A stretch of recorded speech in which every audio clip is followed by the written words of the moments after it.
Sofunda nje izwi lenkosi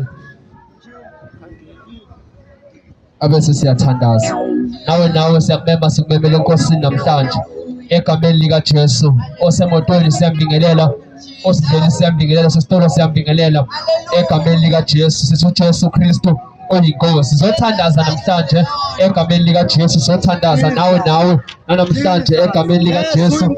Sizocela nje lapho khona lesi sikhathi sithathe ususa ngendlela elungileyo egameni lika Jesu. Jesu Kristu oyinkosi.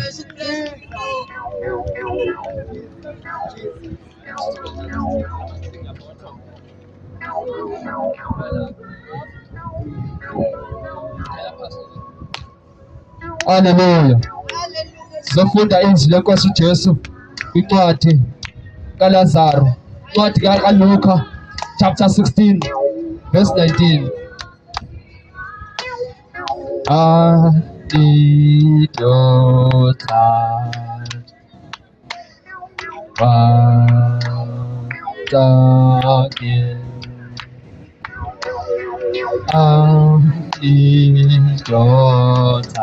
Sesiyathandaza Baba egameni lika Jesu. Uyaphila Nkosi izwi lakho uNkulunkulu wapheka namhlanje.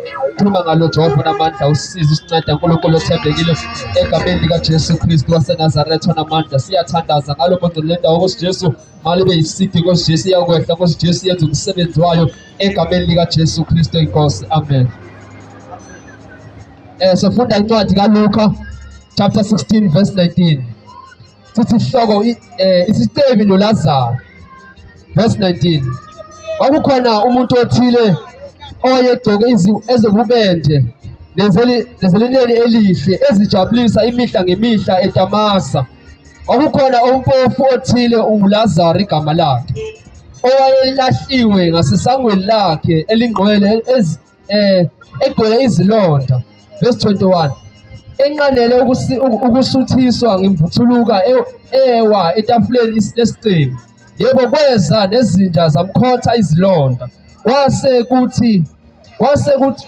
kuthi wafa umpofu, wathola izingelosi, wasiwa esifubeni se-Abrahama nesicebi, safa sambelwa. Sase siseHadesi, saphakamisa amehlo aso sisebuhlungwini. Sambona u-Abrahama ekude noLazaro esifubeni sakhe. Samemeza sathi, Baba Abrahama, ngihawukele, uthuma uLazaro agqokoze isihloko somunwe wakhe emanzini aphuzise ulimi lwami, ngokuba ngiyahlushwa kuleli langabi. Verse 25. Kepha uAbrahama wathi, ndodana, khumbula ukuba wamukela okuhle kwakho usekuphileni, noLazaro kanjalo okubi, kodwa manje uyaduduzwa yena lapha wena wayehlushwa. Ngaphezu kwako konke lokhu kubekiwe umhosha omkhulu phakathi kwethu nani, ukuba abafuna ukusuka lapha baye kini bangekwenze, nalapho bangawele kithi. Sase sithi njalo, ngiyamcela Baba ukuthi umthumele endlini kaBaba, ngokuba nginabafowethu abayisihlanu ukuba bafakaze ukuba bangezi nabo kule ndawo yobuhlungu. Kepha uAbrahama wathi, bona banoMose nabaprofethi babezwe bona. Bathi-ke sathi-ke cha baba Abrahama, kodwa uma kusuka umuntu kwabafileyo aye kubo ayokuphenduka, kepha kuso uma bengalaleli uMose nabaprofethi kwakuyisivunyiswa, kwaba kuvunyiswa noma kuvuka umuntu kwabafileyo egameni likaJesu. Yilokho izwi namhlanje selifunda le ndawo egameni likaJesu. Sikuwe nawe osesitolo, osemsebenzini, osemotweni, osendleleni, sizokutshela namhlanje ngodaba elesitebi noLazaro egameni likaJesu. iBhayibheli lithi wakhona indoda eyicebile nemali, wakhona futhi umuntu ohluphekileyo egameni likaJesu. Lo wayehluphekile wayehlala ngasendaweni engcwele egameni likaJesu. Lo wayenemali, wayenza izinto ezingamjabulisiyo uNkulunkulu, ehamba edamasa, ehamba ejabulisa abantu, ehamba enza imisebenzi emibi, kepha kwakunendoda engenalutho eyayimesaba uNkulunkulu. Ithi iBhayibheli-ke time lendoda lena isifa, yafa, bobabili bafa. Time sebefile-ke mabese kuba nesikhathi lapho khona nomuntu wayekuma emisebenzini yakhe. So loyo owayengamdumisi uNkulunkulu wafa naye ekufeni kwakhe, eyitshela ukuthi uma wethola ukuphila phakade, njengoba mina nawe saphiwe emhlaba siphila kwisikhathi sokugcina lapho khona umuntu nomuntu asazokuyikufa ayosibona sangemisebenzi yakhe esefile egameni likaJesu.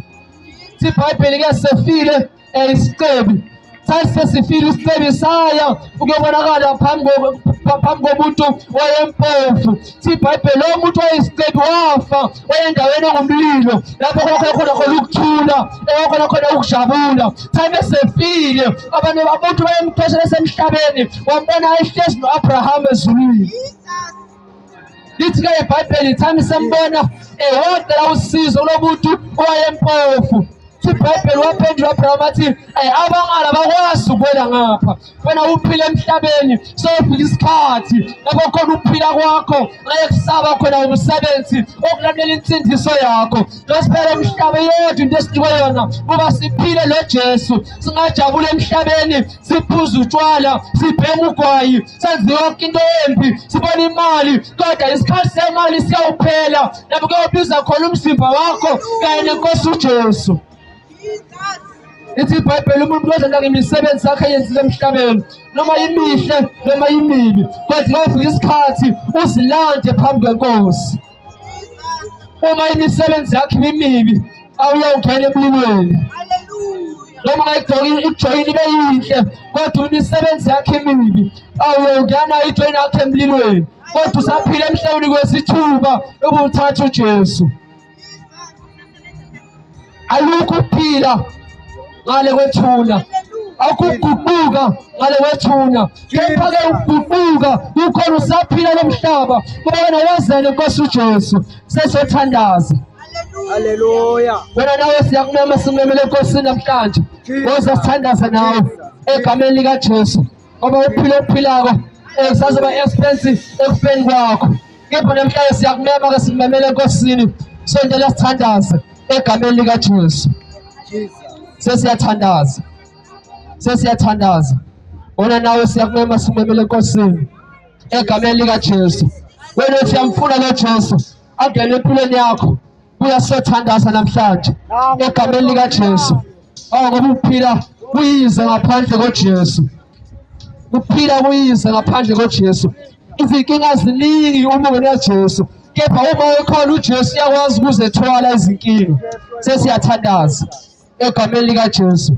Fana buhamba lapho uhamba khona wazi ukuthi lophila usazokuba khona ne-end time, azofikela i-full stop lapho khona kuma abese imisebenzi yalomzimba oyenze lo mhlaba bese iyabonakaliswa ngale kwethuna. Lini ithemba lakho bhuti wami, sisi wami, tatami, uphile ngaphandle kweNkosi uJesu. Namhla siyothandaza, wena siyamfuna lo Jesu, sondela sithandaze. Wena siyamfuna lo Jesu athi impilo yakho, sondela sithandaze egameni likaJesu. Sesiyathandaza, awukamnamashoni, sesiyothandaza, uyithathele uJesu.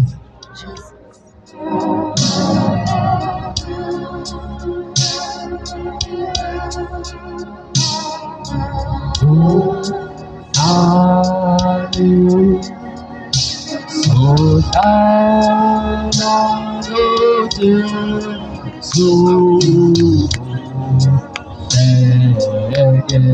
Sesiyathandaza wena uthi yamdinga lo Jesu nalithuba ungalibukeli phasi awu alikho uphila ngaphandle kaJesu nawe uyazi uyaphila nje kodwa kusuka ulali nawe uyaphila nje uyazi ukuthi njalo uphelwe lahmani kepha uJesu namandla okuyixosha ilahmani sesiyathandaza nawe Jesu sindisayo asiphethe amanzi asikhuphele umuntu kepha simnika uJesu asimnika intambo ezonqabula uphele ithemba kepha uJesu yedwa ithemba sesiyathandaza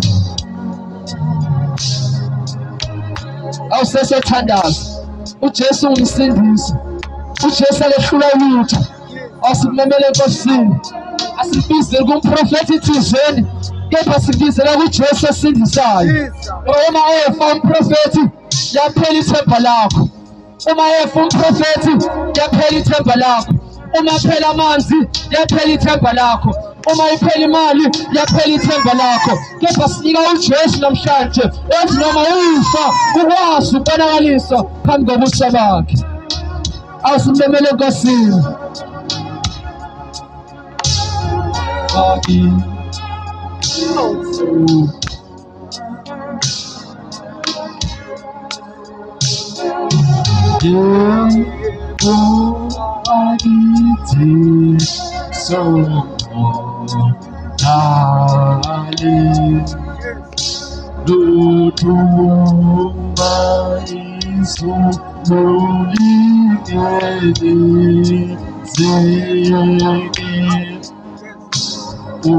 Jesu panelu kuposiye Yewe tuni sapesu sesiyathandaza akithi sindaweni usendele sithandaza nawe sesiyathandaza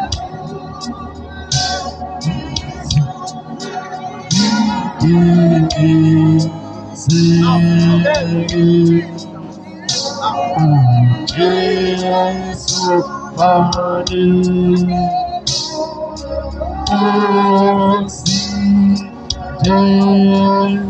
sesiyathandaza awunalithuba namhlanje ukuthatha uJesu awunalithuba lokuthatha uJesu awuJesu ecoca impilo yakho kepha ungamshiya namhlanje angosazi lithuba phela uthole nini na ngoba uJesu yedwa umlaleli yedwa umsindisi awuJesu uyakwazi ukukhala umuntu khali katata likamama licoca uJesu ayisimize nempilo yakho awuJesu yena yedwa asiphethe nje bhazi siphethe nje uJesu yena yedwa esubiya namhlanje ukuthi impilo yakho ayigcine sesiyathandaza into usondele sithandaze nawe sesiyathandaza woza mfowethu woza tata woza mama woza sisi wami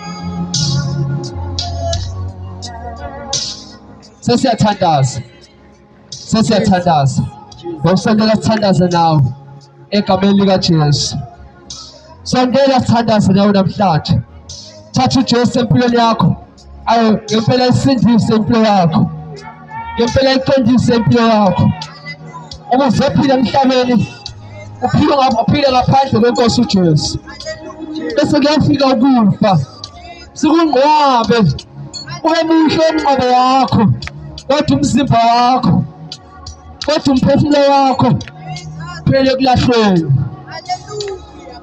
awoza sithandaze nawe wazazi inkinga zakho wena ukuthi ziyamdinga uJesu wazazi inkinga zakho wena ukuthi ziwahlulile amanzi wazazi inkinga zakho wena uzehlulelisa iy'ntambo egcwele esinqeni sakho kepha le nkinga yakho ifuna uJesu uyasithandaza uyasithandaza Asikase sikhiphe imali sesathola uJesu. Kepha uhlezi sayigolethini ngenxa yey'nkinga zakho.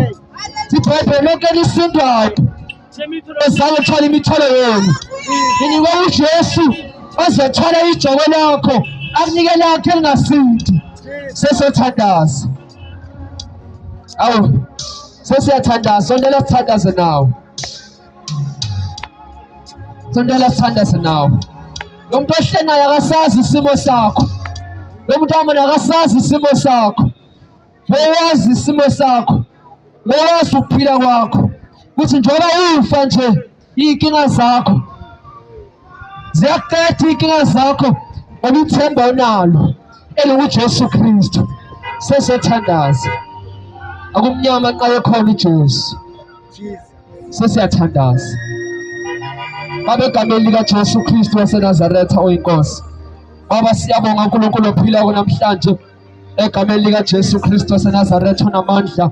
Sibonga izwi lakho uNkulunkulu namhlanje ushiye kule ndawo uNkulunkulu ophilayo. Baba, siyacela uNkulunkulu wethu malehlile Nkosi Jesu. Malenze umsebenzi uNkulunkulu ophilayo noma sesingasekho. Liphinde aphile nje usina bakho uNkulunkulu namandla. Ungabanike ukuthula bengaguqukanga uNkulunkulu ophilayo. Baba wethu onamandla wonke, wena wedwa uyinkanyezi yokuphila, wena wedwa uyilanga lomphefumulo. Siyathandaza uNkulunkulu ophilayo namhlanje le ndawo yaseDakho. Siyathandaza uNkulunkulu ophilayo. Sicela uNkulunkulu namandla izwi lakho malenze imisebenzi uNkulunkulu ophilayo. Imisebenzi iyahlula abaprofethi, imisebenzi iyahlula abaprofethi, ehlula izinyanga egameni likaJesu Kristu waseNazaretha onamandla. Siyathandaza uNkulunkulu ophilayo. Siyathandaza uNkulunkulu ongcwele ngegama likaJesu Kristu waseNazaretha oyinkosi. Baba, siyacela lokho Nkosi namandla oqhula ezweni mongqolo izwi lakho aliphile kuye ngapha limguqule alokho Jesu lahle isitha mlanje Nkosi ngezwi lakho namhlanje egameni likaJesu Kristu waseNazaretha oyinkosi. Baba, siyabonga egameni likaJesu. In Jesus name. Amen. Ngisho lomthandazo, ngisho lokanye nami bese siyathandaza nawe egameni likaJesu. Sho lamagama uthi Nkosi Yesu, namhlanje nginikela impilo yami esandleni sakho. Ngihlanze ngegazi lakho. Susa ukunqola ngaphakathi kimi. Susa konke ukona ngaphakathi kimi. Yonke imimoya ebamba ikhaya lami, ebamba iy'ngane zami, ngayehlukanisa nempilo yami. Yonke ingcebo yami edliwe uSathane namhlanje mayibuye ngegama likaJesu. Yonke ingcebo yami edliwe abathakathi, edliwe izinyanga namhlanje mayibuye ngegama likaYesu. Namhlanje isidalwa esisha. Namhlanje ngiwumntwana kaNkulunkulu. Uyasithandaza nawe, sondela egameni likaJesu. Uyasithandaza nawe, uyasithandaza nawe egameni likaJesu. Ilithuba mhlawumbe ithuba lokuduza umhlanje uthola uJesu empilweni yakho, kuba ukhuleke empilweni yakho. Kubani unedlela ngawe uSathane namhla simemele enkosini. Baba, siyabonga ngegama likaJesu. Sihamba kule ndawo Nkosi uJesu, shiya wena Nkosi, in the name of Jesus Christ. Siyabonga uNkulunkulu ophilayo, in the name of Jesus. Thank you Lord.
Hallelujah.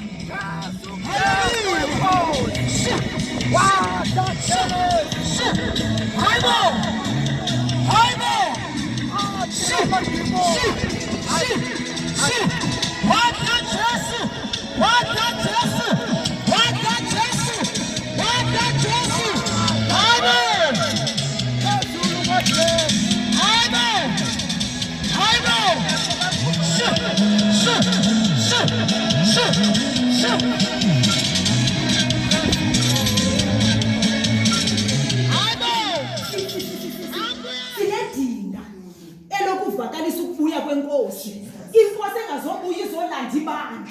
Inkosi engazobuya izolanda 7 days. Inkosi engazobuya izolanda iambassadors. Kodwa izolanda abantu abaye baphila ngcwele phambi kwayo. So besingenojika, senikhona sinithembile. Ngabantwana siyayazi ukuthi xa nimkile, xa ningenile apha nizobaxela lento besizawuxelela ezabantu besizawubaxelela yona. Kodwa sathi asizungangeni ngoba kukhona uYesu obuyayo. Ekufuneka simvakalisile, ekufuneka sixelile. Singaxelela abantwana kodwa sixelele nabantu abakhoyo ukuthi inkosi iyabuya. Izolanda abaphile ngcwele phambi kwayo. Ayizangolande becula kamandi ecaweni. Ayizangolande benikela kakhulu. Kodwa izolanda oye waguquka ngexesha lokugqibela. Wathi mina ndiphilela inkosi. So ndithatha le opportunity. Ndiyayigrabha ndizothi bazalwane. Kuthiwa i-NU nto bazalwane base-NU. Ndiyanicela niguquke. Inkosi iyabuya. Nibuya ngene esihogweni.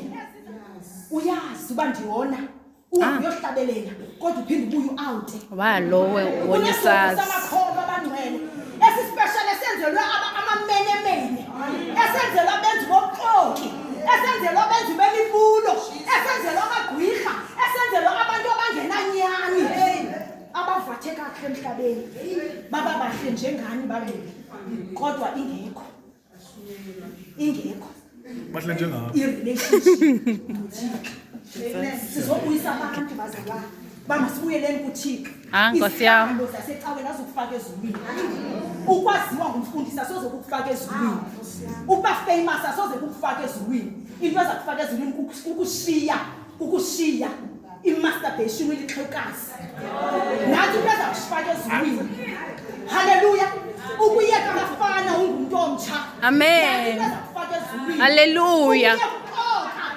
Igama lebandla laziwa nasezulwini kodwa ezulwini kwaziwa wena wedwa umphefumulo wakho. Ndizothatha ithuba abantwana baxela kho ndithi impilo iphilayo apha emhlabeni iza kusesihogweni ngexesha lokugqibela. Ndizokhuthaza ndizokhumbuza ukuthi sikhona isihoko esizawutshisa into ebesiye ecaweni azabuya sela utywala.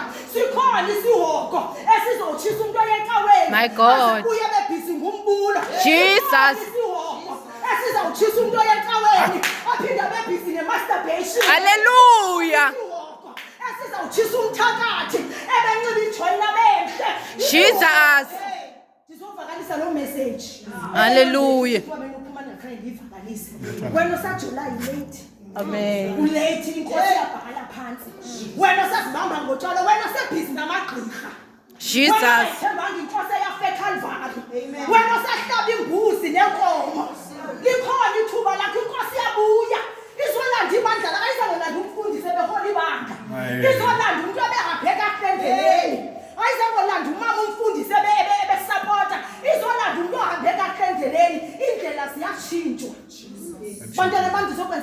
le message endinixelela yona everyday andiyoyiki uyithethela izulu. Andizabo niqhathanisa ngokuthatha advantage kuba nivalelwe apha. Uba anizivumi izono zenu. Uba anizivumi izono zenu niya esihogweni. Uba niconfess ngomlomo niya esihogweni. Nani bazalwane uba nizivumi izono zenu. Hallelujah. Sinilindile. Amen.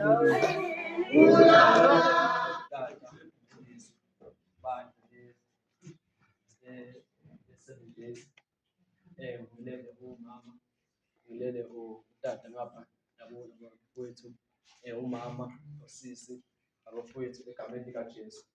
Igama uMayizimethi ngifuna kakhulu ukusindisiwe, uNkulunkulu enceda impilo yabo ebunqaneni bakho egameni likaJesu. Nami ngiyathokoza kakhulu isikhathi sokufuna nje izwi lenkosi uJesu abese siyadedela ibandla kube umsebenzi egameni likaJesu. Ngiyafisa nami ngiyakuthe lapho uhlezi khona nawe simamele sonke izwi lenkosi uJesu. Ube ngeke ngishumele abantwana ngoshumele lonke imizimba kaNkulunkulu because abantwana nabo bathi mayibhala uJohane uthi ngabona abadala ngabe bazoshwela bayohlula zavula incwadi. Bengabhala encwadini yokuphila, bayibhala encwadini yokufeni. So ngeke ngithi ngishumele abantwana, ngiyeke omama, ngiyeke otata, ngiyeke osisi egameni likaJesu, ngiyeke umfundisi. Uyoshumela wonke umzimba ongakhona phakathi kithi. Ngoba ezulwini angeke singene ngamagama wethu, kuzongena ngemisebenzi yethu. So imisebenzi yethu leyo mhlashumela ngayo futhi umuntu nomuntu uba azazi ukuthi ekuphileni kwakhe uphila kanjani. Siyakhonza ke umama shathina sibandla lishumela kuye inkosi uJesu. Ayikho enye imisebenzi ehlele ngaphakathi kimi, angiphathanga prosperity, angiphethe manzi uNkulunkulu onika wona but izwi kaNkulunkulu nalodwa egameni likaJesu. Ngeke ngichaze ke umntwana kaNkulunkulu nje egameni likaJesu. Nasifuna iBhayibheli lethu ule maBhayibheli lethu 1 Corinthians chapter 3 verse 10 egameni likaJesu. 1 Corinthians chapter 3 verse 10. Hallelujah. Amen. Amabhayibheli abesaphethe. Plus wavule nje 1 Corinthians chapter 3 verse 10 egameni likaJesu. Ngiyafisa kakhulu bamfishane kuze sisuke kule ndawo egameni likaJesu. Lo maBhayibheli wethu amen. Uma sisitikile nje sonke bese siyaqala siyafunda uma singashiyana egameni likaJesu. So hambisana nje la egameni likaJesu. Cela nje nesihloko. Mhlawumbe ungafundela lezizulu ngapha egameni likaJesu. Mhlawumbe ungafundela sizulu. Ungafundela sizulu nje oyedwa nje. Ngenza nje azofundela.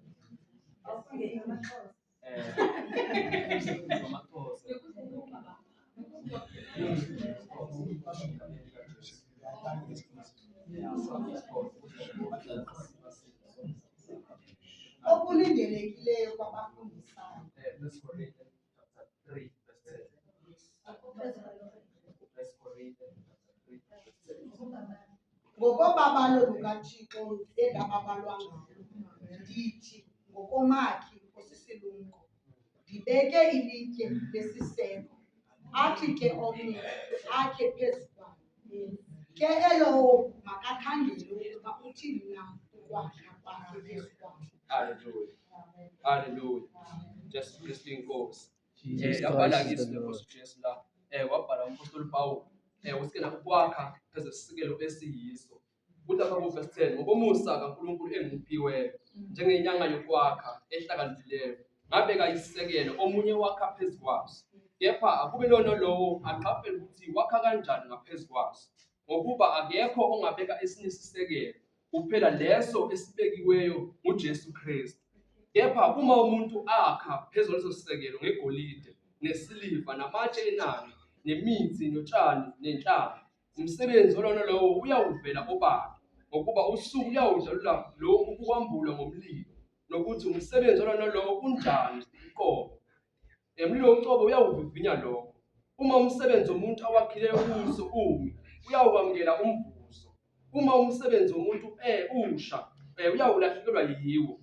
Kepha yena uqobo uyawusindiswa. Nokho kube ungathi uphuma emlilweni. Anazi yini ukuthi niyithempeli kaNkulunkulu nokuthi umoya kaNkulunkulu uhlala kini na egameni likaJesu. yabhala izwi lenkosi uJesu lapho uthi njengonyaka yokwakha wabeka isisekelo. So lo muntu oyinikwe isisekelo makachaphele ukuthi wakha kanjani ngaphezulu kwesisekelo. So isisekelo ke asinikwanga abantwana, asinikwanga odada, asinikwanga befundisi. So wonke umuntu ophila emhlabeni ephileni kwakhe wakha kanjani ngaphezulu kwesisekelo. Nawe ungumama, nawe utata, nawe usisi, ephileni kwakho konke. Babenzela umuntu ophila emhlabeni sonke ngesenzo sakhe eyenze semhlabeni. Umhlabeni wokuphila ngaphandle kaJesu. Emsebenzi asazombula phambi kohlelo songahlulela. So njengoba unikezwe igama nesalo simu Jesu Kristu, cha phezulu wakha kanjani ngaphezulu kwesisekelo. Mama nathina nje umuntu uma esindisiwe mama ekhola makakholwe asindiseke. Sibhayibheli Romans chapter 12 ukuthi masifunde egameni likaJesu kuba engingathi ngikhuluma indaba zami egameni likaJesu obese siyathandaza seshiya le ndaba egameni likaJesu. Sithi lokho ukuhamba ngokungcwele. Ngakho ngiyanincenga bazalwane ububele bukaNkulunkulu kuba ninikele imizimba yenu ibe ngumnikelo ophilileyo ongcwele othandeka ngoNkulunkulu kube ngokukhonza kwenu ngokuqonda. So uyandinceke ukuthi nabanini imizimba yenu ngoNkulunkulu ibe ngumnikelo ongcwele othandekayo ngoNkulunkulu. So ayikho into ethele uNkulunkulu ingayona uNkulunkulu ayidalile. Kepha into uNkulunkulu lithi uNkulunkulu ayifuna iyiyo. So ephileni kwethu konke ke ngakho libhayibheli libhathena amasela izidakwa nezifebe ngezalibona umbuso wezulu. Bazana wonke umuntu ophila emhlabeni uma aphila ngendlela uNkulunkulu angayifuna nengayithandanga akasoze ayibone inkosi uJesu. Kunabantu namhlanje abalahliwe bekhonza ngamabhayibheli because bebeliphethe iBhayibheli but bengaphandle kweBhayibheli. So manje uliphethe nje ukholwa usindisiwe uphathe igama likaJesu manje udede ebubini ungaphathi kwempilweni yakho. Namhlanje laba abantu abaningi abakhonzayo abathandazayo abagqoka kahle but ivangeli alibazi noJesu akabazi. Sibabheka bathi nabathi Nkosi angisaphuthe igama lakho negama lakho waye ungasazi athi sukani benze ngokuwayi baphile emhlabeni bengamazi umnikazi wendlela. Kuhle ukuhamba noJesu umazi uJesu ekwazi nawe usenamazini ebusheni benu ngathi Nkosi nothina khona angithokozi khona. So senamalanga abekwe emhlabeni abekhona kuyawubhala izincwadi umuntu 7 days waseJeriko sisi azozolanda wonke azilanda ukuthi wenzani emhlabeni. Yebo la singaqhathana la sibe bathi sithina siphethe ivangeli kepha ivangeli lona ngempela bazalwane benkosi uJesu uthina lethi intombi iyazigcina ithi ubhuti uyazigcina awuyigcini Sunday but Monday to Sunday uba ubhuti bu ayibhuti ncane awuyumama uba umama tate awuyumama konje uma la yo discuss ko WhatsApp ngabazalwane kepha umama owakhela lakhe ngendlela elungile. Namhlanje ivangeli singqolisile ngoba siphatha amabhayibheli lawa phuma ufebe kithi babheli lawa phuma ukuhleba kithi. Ivangeli asilazi wasolazi ethanda amabhayibheli abangabangani bethu. So siwe sakho kwesesing Jesu Kristu uqala siphile ngendlela kaNkulunkulu akunamavesi wakhetha la sithi lawa kuyona wethu but lonke izwi libhalwe uNkulunkulu siyawuliphila ngoba liphefumula inkosi uJesu. Ngoba siyawuzilanda phambi kwenkosi uJesu. Kepha siyisekelo manje ukuthi umuntu ophileni kwakhe akabeseni wakha kanjani ukuthi wakha kanjani uzobona le day wafa. IBhayibheli abanye bakha ngegolide bebakha ngesiliva bebakha nalephakeme kepha le day kumsanzi ibonakaliswe emlilweni. Kepha lo muntu lo bekakhe kanjani nenkosi uJesu. Yes siyathanda sonke bazalwane babenza sonke but abenzi balo izwi abayekho. Ingakho ethi uJesu kana bayasibona siyawutholana abaningi bafuna ukumshiya kepha abancane bamkhetha uJesu. Yabo namhlanje basiboko sibuka izwe lonakele bazalwane ngeke usena omama ababona bomama abamenda olomthandazo omama bahleze edabeni omama abalithanda izwe abazilukisayo inkonzo ngena ngo10 afika past 10 ngoba besalungisa ingwayikhapha ekusweni idaka lesifebe usho iBhayibheli kaNkulunkulu. Hallelujah. IBhayibheli othandazayo uNkulunkulu ngakubezele ekhanda lakhe lo ukwenza izingilosi zibe kanye naye. IBhayibheli usho iBhayibheli uma sikhonza ngempela kwamele siligcine izwi laNkulunkulu. Njoba silaba bazalwane uNkosi Jesu lemizimba engaka sinosishiya kuyo asifisi na sizimakhambeni kwethu lize nezimfundiso ezingasizona but izwi laNkulunkulu libe yelisale enhlizweni zabo ngoba izwi linamandla phezulu komzimba womuntu. Nathi sakhuliswa kancane sayalwa basitrezela zange sasinceda ngalutho sangena ebugwebemini sagwaza abantu kepha ivangeli afela siqoda imesi sayilahla ngenxa yezwi kaNkulunkulu. So nanomama uma noshendayo lesinishiyana ukuthi izwi malikhulisa umntwana izwi nawe futhi malikwakhe izwi alibekelwanga ibandla nawe umfundisi bekubekele ntatabo ukuthi ekuphileni kwakho izwi obese kuliba yisibuko phezu kwempilo yakho. Yabona banikholwa isindisiwe nani bafowethu nani botatami kwamele impilo yethu imfakazele uKristu egameni likaJesu. Amen tatami. Yasuka kule ndawo egameni likaJesu. Verse 17. Uma umuntu echitha ithempeli kaNkulunkulu, uNkulunkulu uyakumchitha yena. Ngoba ithempeli kaNkulunkulu lingcwele. Niyilo ke nina. So ithempeli kaNkulunkulu umzimba womuntu ophila emhlabeni. Ngoba umoya kaNkulunkulu uhlala ngaphakathi kithi. So uma senza imisebenzi emibi, umoya kaNkulunkulu awusoze wahlala ngaphakathi kithi. Egameni likaJesu. Sithi makungabikho sikhohlisayo. Uma umuntu phakathi kwenu ethi uhlakaniphile kulesi sikhathi akabe yisiwula ukuze ahlakaniphe. Ngokuba ukuhlakanipha kunelizwe kubuwula ngoNkulunkulu egameni likaJesu. Sesisuka kule ndawo tatami sengisusa egameni likaJesu. Kepha siyathemba ilanga uNkulunkulu asenzele umusa. Sibhale incwadi abantu kaNkulunkulu sihlanganeni sonke sizokhonza uNkulunkulu le ndawo nabantwana. So namhlanje besuka nje evangelism no senze apho ngosibahlangana kule ndawo sandlula kunamhla sonisondlisa izwi kaNkulunkulu egameni likaJesu. uJesu Kristu kuyinkosi. Sibonga kakhulu bazalwane uNkulunkulu mangaligcine nani izwi namhlanje nishilo namhlanje sena umuntu makazi ukuthi kanjani kuze uthathe inkosi uJesu ephileni kwakhe konke azi na yena uphila kanjani yena uhlala kanjani yena umazi kanjani uJesu because akuncedi uthandaza ngaphandle kwenkosi uJesu. uJesu Kristu uyinkosi. Amen. Hallelujah. Umoya kaThixo, umoya kaBaba, besenza